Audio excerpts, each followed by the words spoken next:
सवाल है कि क्या रूस और नेटो देशों की ये जंग शुरू हो गई है, क्योंकि एक नेटो देश ऐसा है जिसने रशिया के जेट्स को 12 मिनटों में निकालकर फेंक दिया। ये सब कुछ क्या हुआ है मैं आपको समझाऊंगी। नमस्ते, मेरा नाम रिमझिम जेठानी है और आप मेरा नया शो सरहद के पार का एपिसोड नंबर 44 देख रहे हैं। सबसे पहले मैं आपको बता देना चाहती हूँ कि किस तरीके से एस्टोनिया, जो कि एक नेटो देश है, उसने ये दावा किया कि रूस ने हमारे एयर स्पेस में जेट्स छोड़ दिए।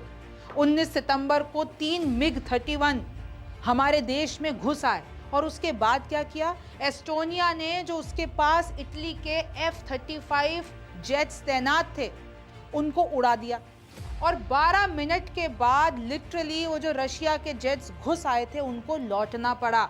9 सितंबर को भी पोलैंड 21 ड्रोन्स भेजे थे पुतिन ने, यानी कि रशिया ने। तो आखिरकार रूस ये कर क्या रहा है? क्या वो नेटो देशों से अब जंग करना चाहता है?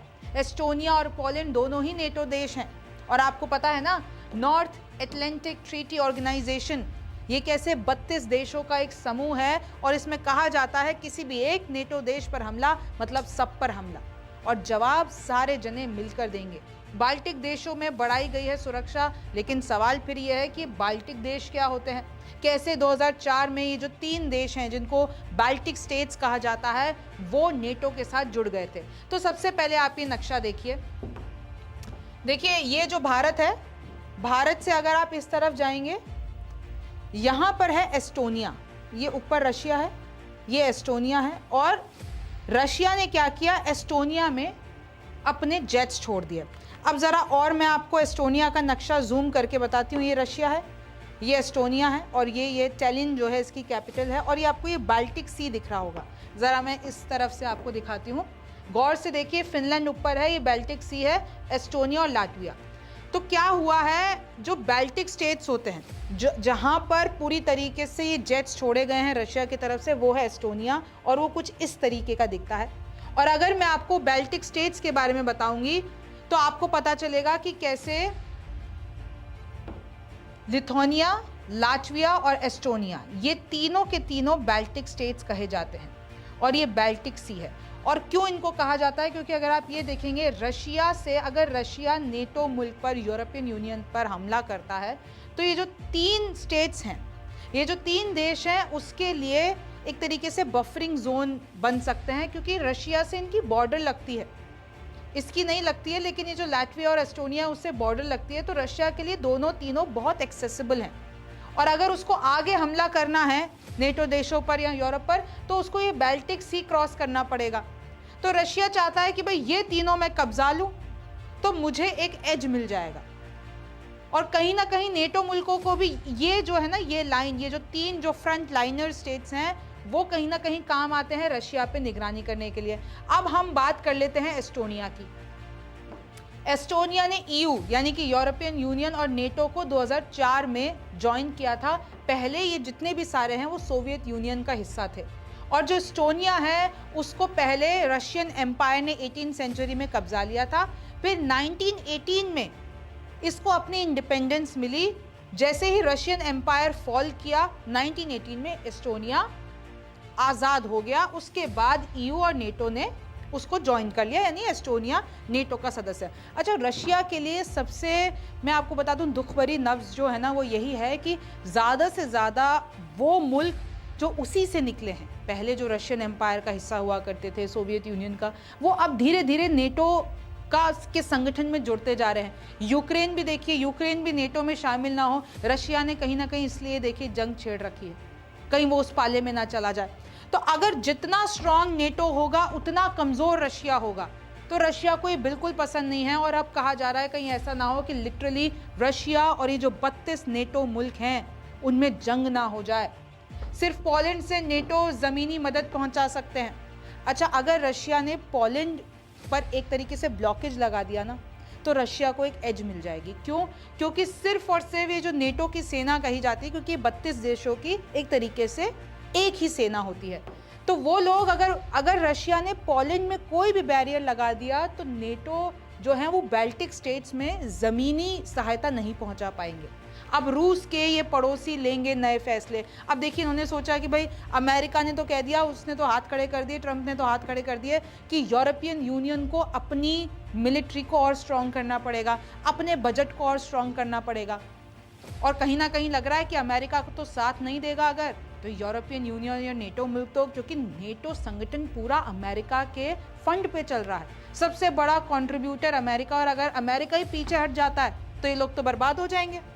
अब ये जो बाल्टिक स्टेट्स हैं, एस्टोनिया और जितने भी ये फ्रंट लाइनर्स हैं, अब ये क्या करेंगे? ये लोग माइंस बिछाएंगे, ये लोग क्लस्टर बम का इस्तेमाल करेंगे, ये लोग ऑफिस अपार्टमेंट्स को बंकर में बनाएंगे ताकि कभी भी रूस के साथ जंग हो जाती है तो ये लोग तैयार रहें। ये लोग अपनी जीडीपी का 6% डिफेंस पर खर्च करेंगे, नई मिलिट्री ट्रेनिंग देंगे। फ्रांस बोला अगर यूएस परमाणु कवच नहीं देगा इन स्टेट्स को तो कहीं ना कहीं यूरोपियन यूनियन को फ्रांस अपने न्यूक्लियर पावर दे देगा।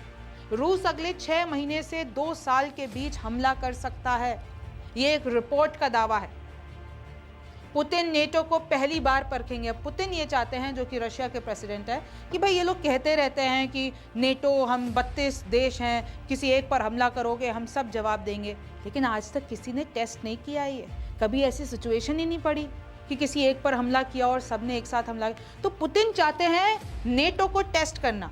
वो चाहते हैं कि अगर मैंने एस्टोनिया पे हमला कर दिया तो ये क्या सारे 32 के 32 देश हैं, वो क्या अपनी सेनाएं लेके रशिया आ जाएंगे या हमसे वो जंग लड़ेंगे, या फिर इनकी कहने की बातें हैं और ये सब सिर्फ बयानबाजी करके छोड़ देंगे। तो पुतिन चाहते हैं मैं इनको परखूं और मैं ऐसे थोड़े थोड़े जो है इनको पोक करते रहूं, इनकी किसी नेटो देश में हमला करते रहूं, ताकि पता तो चले ये बोलते हैं जो कर भी पाएंगे कि नहीं। रूस से ज़्यादा ताकतवर नेटो है, आप ये बात मान लीजिए। अगर नेटो मुल्क सच में साथ आ गए और साथ में यूएस भी है, देखिए यूएस के बिना जो है नेटो कमज़ोर है, लेकिन अमेरिका के साथ नेटो बेहद ताकतवर है और लिटरली रूस से भी ज़्यादा ताकतवर है। कैसे, मैं आपको बताती हूँ। देखिए नेटो के 32 मुल्क हैं, रशिया एक अकेला, और अगर हम देखते हैं मिलिट्री पावर, सेना के मामले में, सैनिकों के मामले में, रशिया के पास 1.32 बिलियन, लेकिन नेटो के 32 स्टेट्स मिला दीजिए 3.39 मिलियन, यानी 2.5x ज़्यादा।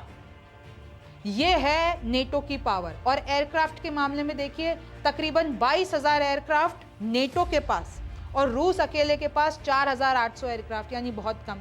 मिलिट्री शिप्स नेटो के पास तकरीबन 2200 और इन लोगों के पास महज 800, मतलब रशिया के पास सिर्फ 800 और नेटो के पास 2200। फिर अगर आप टैंक्स देख लेते हैं, टैंक्स के मामले में रशिया बेहद आगे है। रशिया के पास 14,000 टैंक हैं और नेटो मुल्क के, मतलब ये 32 के 32 मुल्क मिलाकर 11,000 टैंक्स हैं इनके पास, यानी टैंक्स के मामले में रशिया आगे है। फिर आप ये देख लेते हैं न्यूक्लियर वॉरहेड्स। न्यूक्लियर वॉरहेड्स में आपको पता है रशिया सबसे ऊपर है, लेकिन अगर हम नेटो के जितने भी 32 राज्य हैं उनको मिला देते हैं तो तकरीबन 6,000 का ये फिगर है, और ये भी लगभग सेम ही है, 5977 5943, यानी इक्वल है। फिर आप मिलिट्री बजट देख लीजिए, नेटो का पूरा मिलिट्री बजट देखिए 1.47 trillion dollar, trillion, not million, not billion, it's trillion. और रशिया जो है वो कहीं ना कहीं अपना डिफेंस स्पेंडिंग वो बहुत ज़्यादा खर्च करता है। फिर आप रिजर्व्स देख लीजिए, नेटो के पास रिजर्व बेस बहुत ज़्यादा है लेकिन रशिया के पास कम है।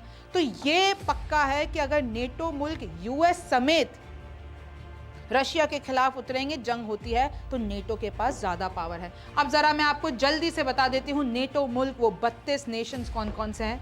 Albania, Belgium, Bulgaria, Canada, Croatia, Slovakia, Denmark, Estonia, Finland, France, Germany, Greece, Hungary, Iceland, Italy, Latvia, Lithuania, Luxembourg, Montenegro, Netherlands, Norway, Poland, Portugal, Romania, Slovakia, Slovenia, Spain, Sweden, तुर्की, United Kingdom and United states.